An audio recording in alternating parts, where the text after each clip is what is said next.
आज खरं तर आपला सहकारी मित्र संजय साबळे याच्यावरती जो खोटा गुन्हा दाखल केलेला आहे, या निषेध मोर्चासाठी आपण सर्वजण उपस्थित झालेलो आहोत। खरं तर घोडे सरांनी सांगितलं की संजय साबळेची चूक काय, तर संजय साबळेची चूक ही आहे की संजय साबळेनी जे आंदोलन आहे, भरपूर आंदोलन केली, ही त्याची चूक आहे।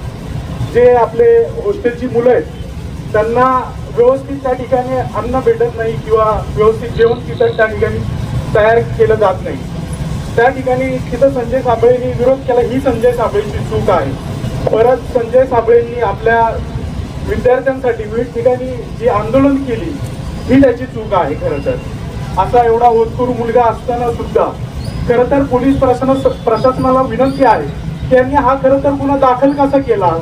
संजय साबळेच्या विरोधात तुम्हाला त्या ठिकाणी कुठला पुरावा होता का, किंवा तुमच्याकडे काही कागदपत्र होती का, तशी डिमांड होती का, कुठल्या आधारावरती हा गुन्हा दाखल केला। खरं तर मी आपल्या सर्वांच्या वतीने देवराम लांडे यांचा जाहीर निषेध करतो आणि थांबतो। धन्यवाद।